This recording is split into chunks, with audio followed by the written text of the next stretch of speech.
Hey everyone, my name is Danilo Petrovic. I'm Ilya Marchenko. I'm Denis Kudla. I'm Evgeny Donskoy. I'm Henry Laaksonen. I'm Peter Torebko, and you're listening to the Game to Love podcast.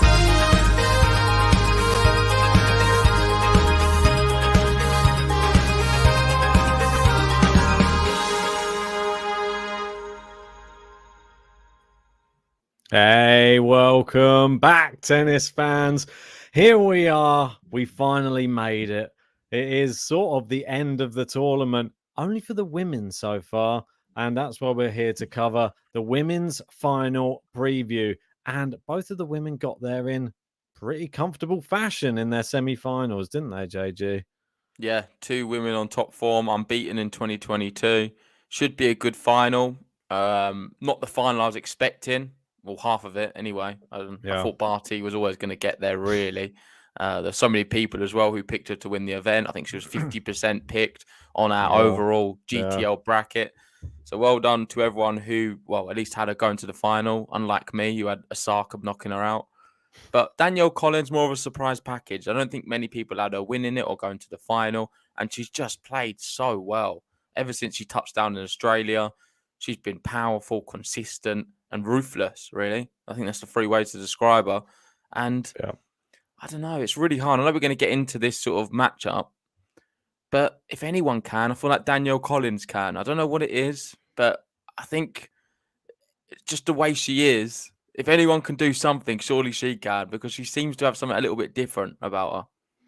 Yeah, definitely. Maybe we should start with something more light-hearted then. Obviously, we were just having a laugh about it before we started, and we were just saying that the Iga Swiatek match versus Danielle Collins sort of went a little bit like... just quickly, before you bring that up, let's go to the live chat, because Gary's saying, you guys look fresh.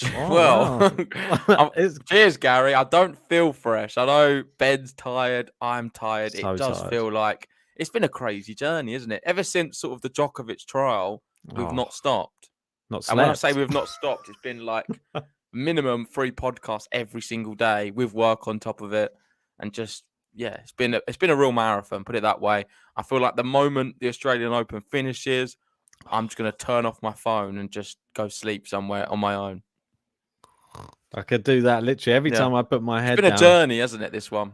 I know you say, how do you just get to sleep so quickly when you just go to bed? I'm like, I think I'm running off of literally fumes, like all day long, every day. But that's just the way it is. I know what it's like, the Australian Open, and I just have to just deal with it. I don't know any other way. My body just keeps going somehow, even though my mind is somewhere else. So it's the only way you can deal with this tournament when you're in a completely different time zone. Jet lag. Yeah. Right, let's go on to this one though, because I know that Danielle Collins, she sort of wiped the floor with Iga Swiatek. We both had Iga in our final, both got that one wrong by the looks of it, and this one was a bit of a funny one. It was just sort of like alluding to, I don't know if you want to bring it up on the screen. This one was quite funny too. Iga serving, and this would be Danielle Collins' response. So it's got a Serena Williams clip here. Pretty nonchalant. Winners after winner. Yeah, this is pretty much a summary of today's matches. Of course, we covered Iga and Danielle Collins. You could probably use this as well for the other one with Halep. Not Halep, with Barty. But it wasn't so evident. Danielle Collins was swatting away Iga's serves. The second serve, she hardly won any. And this is what we saw most of the time. Iga, bemused and puzzled, thinking, what can I do here? Every time she served, Danielle Collins whacked one back, and it was a clean winner each time. And it was very much like watching that little clip there you had from Serena Williams. Yeah, I know. It just made me chuckle. Just because I've never seen someone so nonchalant in there. Just walk, just have a little stroll over to the other side. Such a clean winner. And that was pretty much the reaction, and rightly so. I mean, Iga, you could get away with playing badly against Kanepi and going through, and the serving wasn't good, but she struggled through. But against Collins, there was no chance. I mean, I was trying to give a glimmer of hope, saying, maybe she can just turn it around at some point here. But no, she just couldn't. There was no chance, was there? I mean, I was hoping the whole way, but it just wasn't to be. But it's deserved. And now we get a really exciting final. Both unbeaten in 2022. Ash Barty and Danielle Collins are square off in the Australian Open Women's Final. One of these are going to win their first Australian Open. Ash Barty. I believe she's been to, is it 3 finals before? Is this the third one? Yeah, I believe so. Yeah, I think that this is the third one, and she's 2 Grand Slam titles, and on the head-to-head she leads 3-1. But, Ooh. and I say but, this is a big one. Dun, The dun, last time they dun. played, Danielle Collins beat her. Is that right?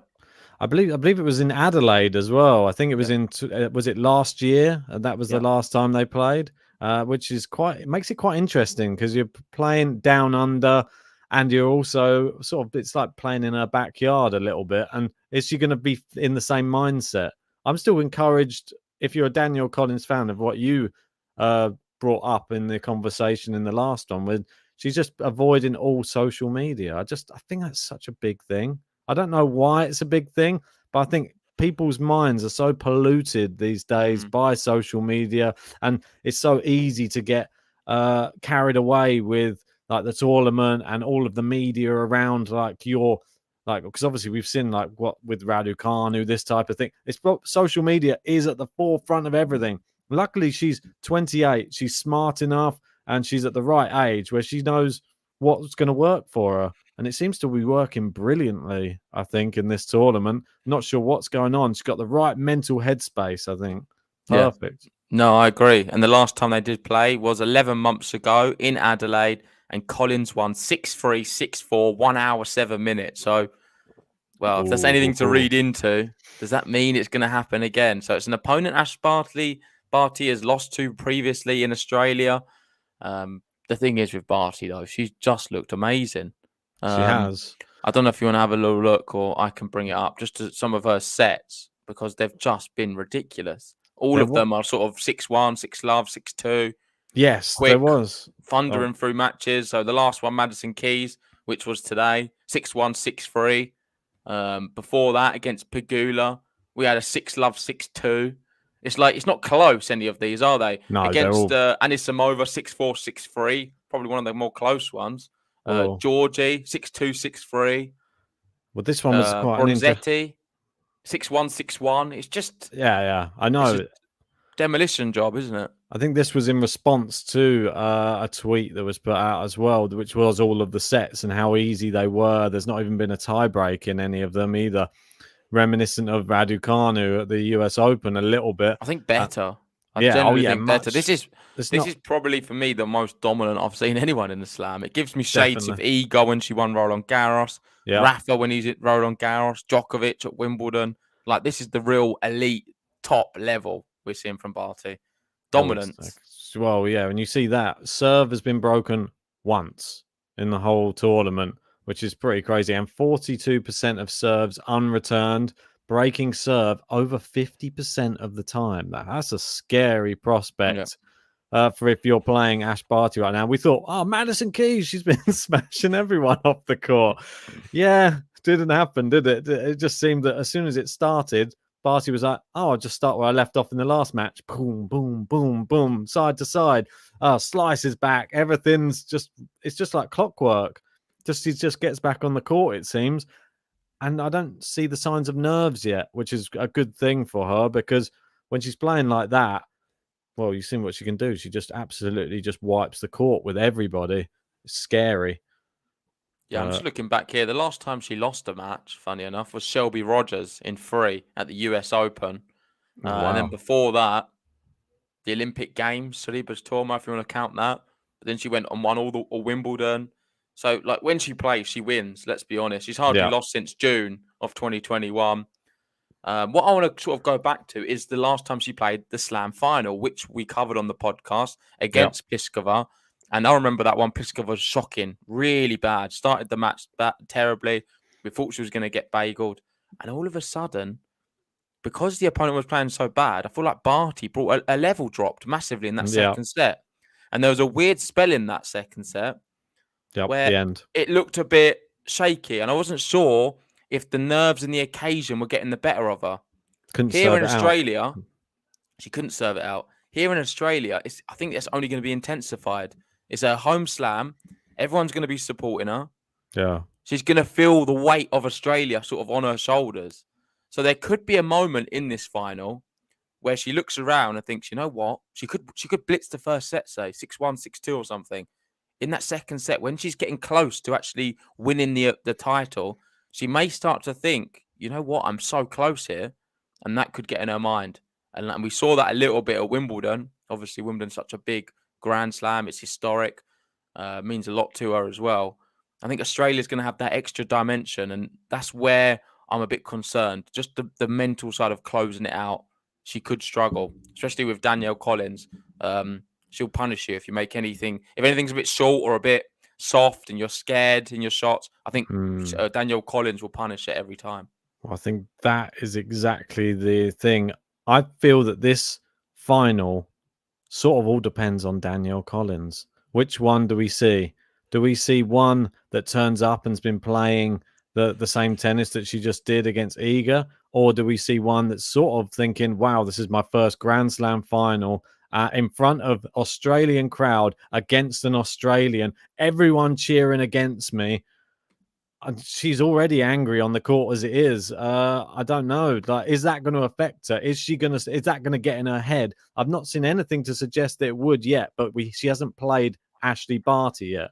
And I think that this could be, I think Ashley Barty will feel the nerves, but I think that the Aussie crowd gets so behind their people, she won't be able to do anything wrong in their eyes. So I think that she will feel energized in times of like weakness, and they will probably be doing some stuff to try and put Danielle Collins off as well. I'm not gonna lie, we've seen it a little bit in the past when they've been doing it to, say, like people Kyrgios are playing or someone like that. They all want their team to win or their country to win, and it's understandable, but they can have a few too many beers and they can go a little bit OTT. So just be careful. There's going to be a few Aussies being shouted out, probably inappropriate times. Yeah, let's have a look at the next tweet. Sure. Yeah, the next one I thought was quite interesting as well. I don't know if you want to read this one. Yeah, so incredible to think that 8 years ago, Ash Barty quit tennis and took a 2-year break from the sport. Now she's the first Australian woman to be in an Australian Open final since 1980. What an incredible story that is. Yeah, it's amazing. Quit 8 years ago. We've also got a great story the other side of the net in Danielle Collins, getting through that surgery. Yeah. Which is equally really impressive as well. So they're both going to be, I think, extremely emotional when they get it over the line. It's going to be one of them sort of goosebump moments. I think so. Yeah, I think you're right. There's a narrative for both players. Yeah. And even though they seem very, what's the right word? They're in control of their emotions on the court. They seem very, well, Barty, it seems like calmness or personified, whereas Collins is the animal on the court. She turns into a different character. It seems like all she wants to do is just tear the ball apart. I think we're going to see, like you said, I think whoever wins this, it's going to be a real eruption of emotions, like bottled emotions from probably a long time ago. Someone like Ashley Barty, she's never been to the final here. This is the biggest deal for her in front of your home nation. That'll bring like the strongest man to his knees, so to speak. And I think that'll be the case for her as well. You'll get to see some real emotion out of Ash Barty that you don't get to see that often. She's quite a funny person and she's very like laid back, but I think that you will see it if she does get the job done. And I think the same for Danielle Collins as well. She's not that person you see on the court all the time. She is actually, like, you see her in her press conferences. She's just a very nice, sweet person. So the difference is, though, I know you're saying all them things about Barty and how she's going to feel the pressure, and I've suggested it as well. She does have that Grand Slam experience, which Danielle Collins doesn't. She's been in Slam finals. She's won Slams. You can't say the same for Collins. No. I'm looking here at Australian Open. The best she's ever got in any of the Slams was in the Australian Open in 2019 when she got to that semi-final. Yep. She then got to a quarter-final at Roland Garros in 2020. Apart from that, never really got into the second week. So, that's something to consider as well. This is a real big deal. It really is. I think it's quite interesting for Ash Barty as well, because she's won on clay in the French Open. Yeah. She's won Wimbledon on grass. Now she's going for her first hard court slam. Like this, she's going to like capture all surfaces. Yeah. Is she going to be? That's a big deal as well to do that on all slams. Yeah, imagine that. Like, if you've won on all surfaces, it means she's probably going to be a threat at all of those in the future now. Like, Yeah, agree. she always sort of was, but everybody was like, the French isn't really her thing. She's not really. So I don't know how she won it. It's a bit like when Ostapenko won her title as well. Like, people just think, is it just a one-hit wonder? I don't think it is. Raducanu? Yeah, exactly. I don't think it is for Ash Barty, though. That's the thing. I think we know how good she is. She's world class, as Time Yeah. Brad Live says. Let's move on to the next tweet. Yeah. Sorry. Anyway, let me just move over. This one is one that you pinged over. So we have this. When you see who Ash has to play, you see them out there practicing. Someone hitting a slice backhand to them. It's probably a bit late the day before to try and get that right. If you haven't practiced it enough now, you're probably not going to get that right. I find this hilarious. It's true, though, isn't it? Tyres are here saying it. I'm not sure who he is. But it's crazy that the opponents for Ashley Barty are practicing against someone who's throwing slice backhands at them.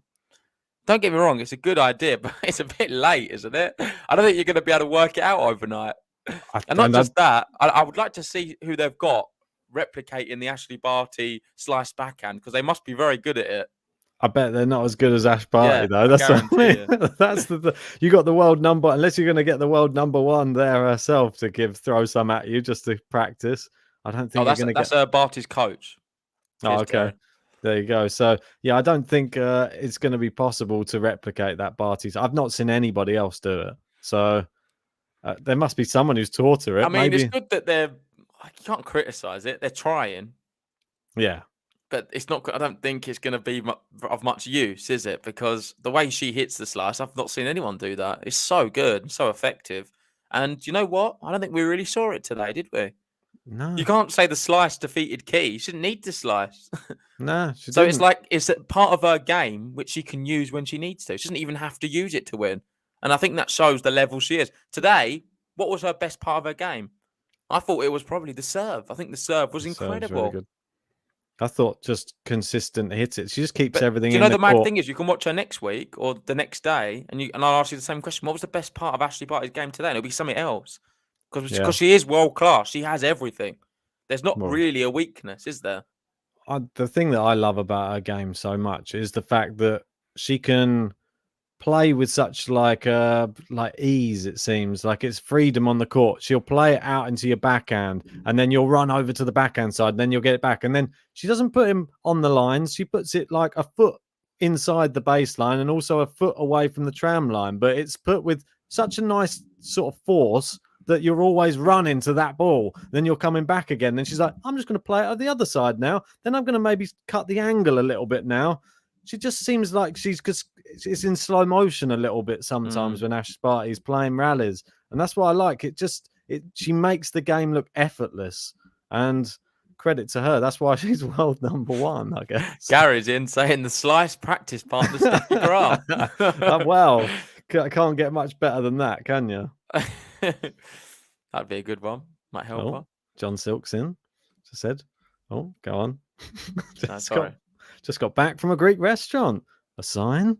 Hashtag Sisyphus first slam. I'm starting to doubt whether John really is a Rafa fan or not. He's got him going out. He's got Sisyphus winning the whole thing. Last time we saw Rafa him retiring. Last time we saw him at a slam, he was chanting Sisyphus. I think he's just a big Sisyphus fan. He's a fake Rafa fan for sure. Let's move on. Right. Okay. So let's there was one more, I think, wasn't it? Oh yeah, this was the one about who Ashley Barty has beaten. Yeah, mate. When I saw this, I thought I have to send this to Ben. It's another one of them coincidences. I like it though.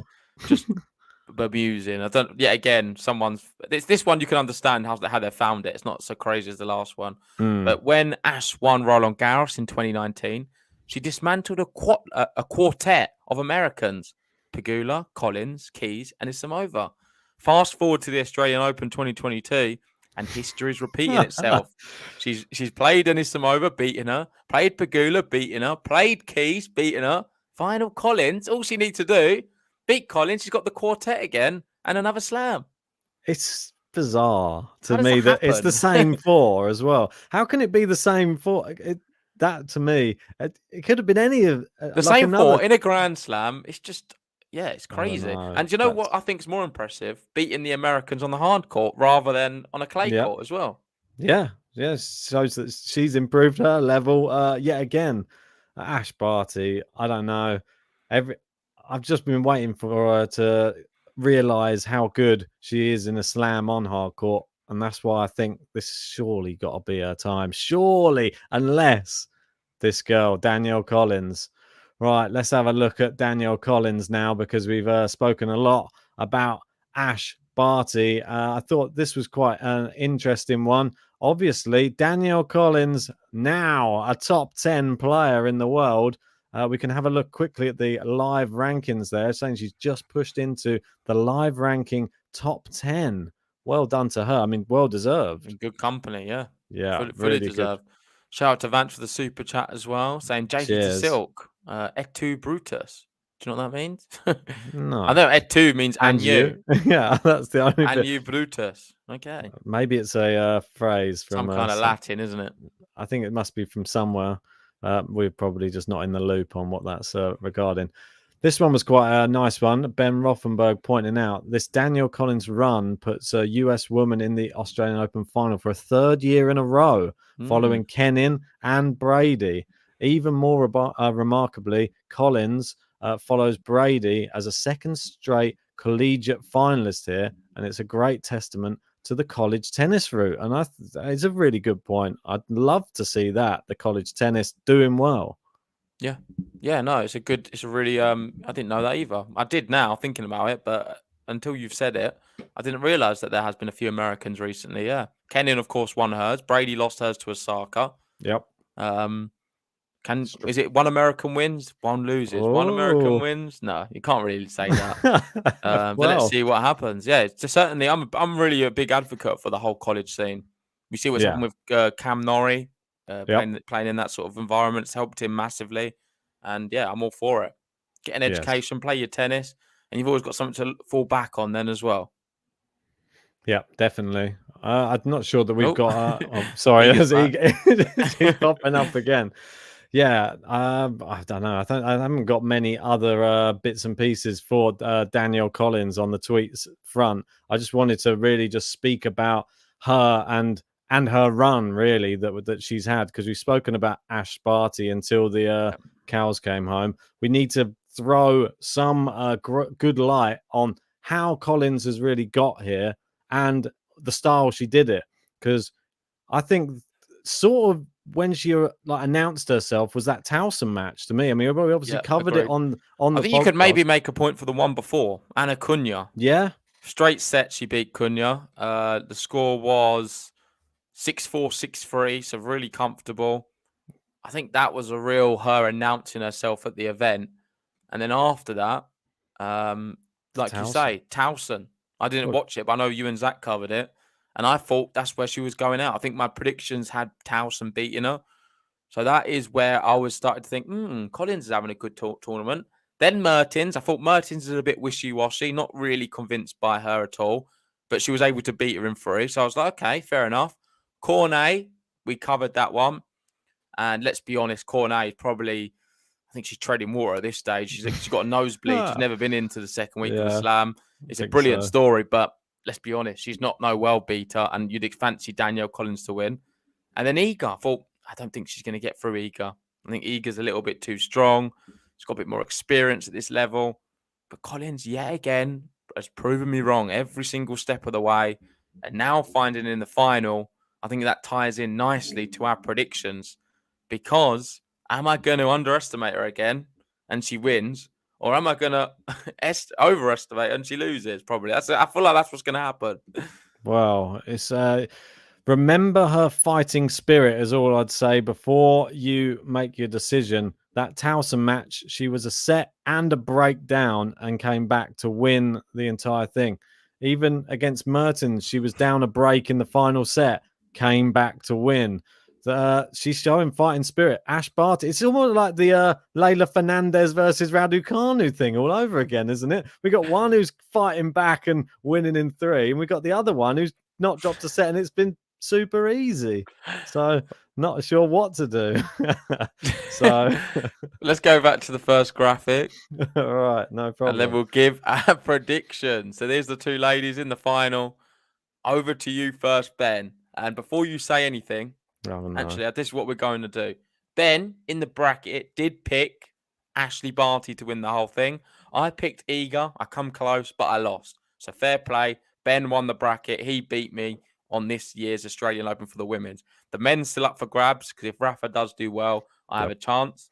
But I just want to also take this opportunity to give a shout out to the leader of the women's, and that is, it's a tie at the top. So we've got B Normal and RTF0. But we're going to be awarding it to RTF0 on the basis of them picking more correct picks. So I think they've got 84 out of 126, and B Normal has 74 out of 126. So on that basis, RT is leading, but RT needs Barty, I think. Makes sense. RT Barty, of course. It's in the name. Yeah. But I think, actually, no. I think, if I'm honest, there's no one who's got Danielle Collins. So on that basis, RTF0 has won. Oh, well, there you go. Is that fair of me saying that? I've not checked down, but so let's just wait and confirm that, because there may be some weirdo who's got Danielle Collins to win it, which in that case would be great. But I can't go through every single person to check. But right now, it looks like RTF0 is going to win. So shout out to you. If you do win by tomorrow, well, once we've covered the final, send us a message and we'll arrange for your prize to be delivered to you. Sounds exciting, mate. It really does. Well done. I don't know how, 84 correct picks or something. Pretty good, yeah. Outrageous. How are you doing that? It's like some sort of magic ball you've got there. You're predicting mystic predictions. Shout out to Barband as well. Finished 5th. Oh, wow. Really? Well done. I know we've got Colby in the chat. Well done to you. Finished 13th. So that's some real high scores. And then there's no one else really near the top. But Ben, over to you. Your prediction. Seeing as you beat me on the bracket, you can go first. I will go first. I think this is going to be actually a really good final. I know that we were hoping for 2 good semis and we ended up with 2 sort of whitewashes. This one going to be different. Danielle Collins going to come out fast. She's going to attack Ash Barty. I've got a feeling Ash Barty might lose the first set here. But the crowd are going to rile behind Ash Barty. And she's going to come back from the depths of despair and win in 3 sets. Okay. It's a bit annoying because mine's exactly the same.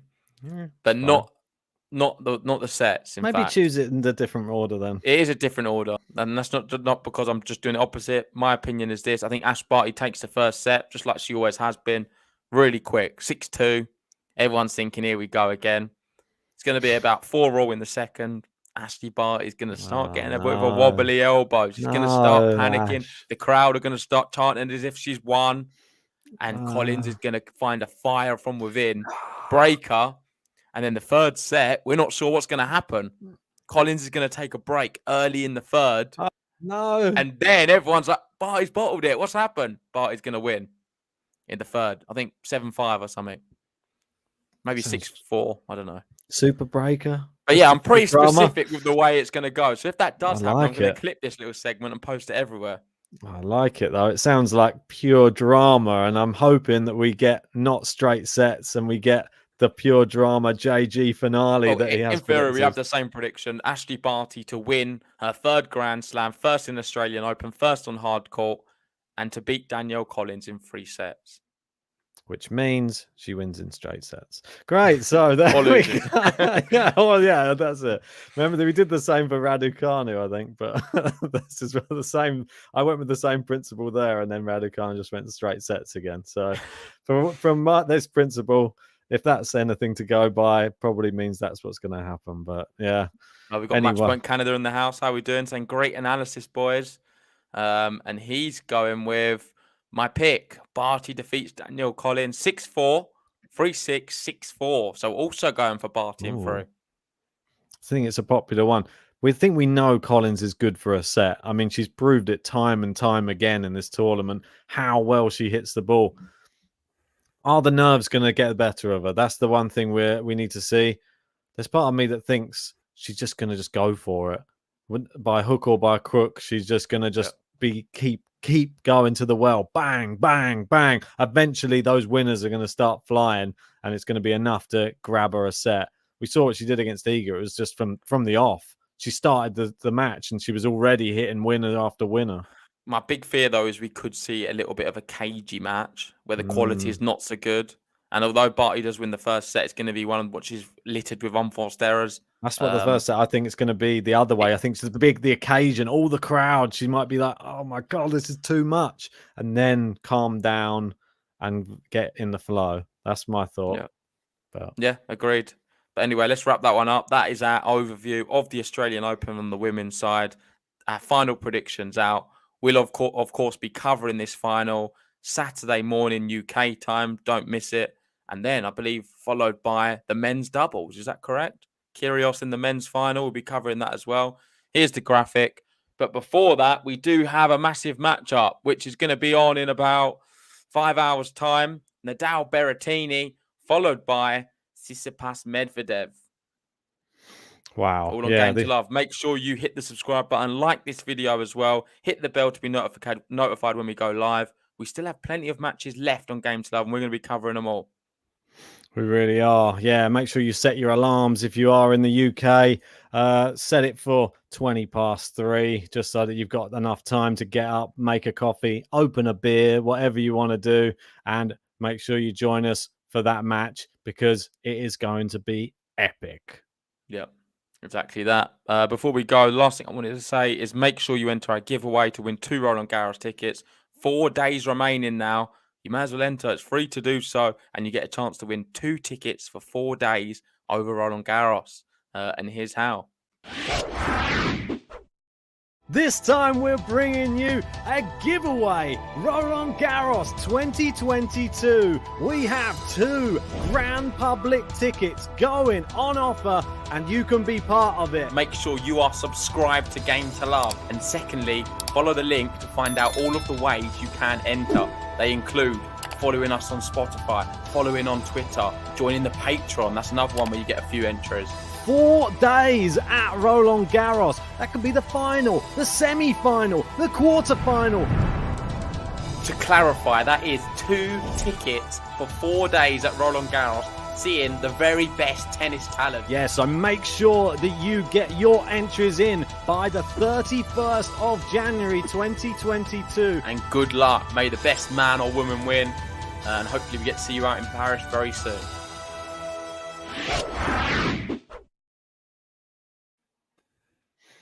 So, yeah, make sure you enter that giveaway. 2 tickets to Roland Garros, 4 days on Philippe Chatrier. I think we've done this one to death. Good luck to both ladies in the final, and we'll see you in about 4 hours' time or 5 hours' time for Rafa Nadal. Yeah, see you guys then.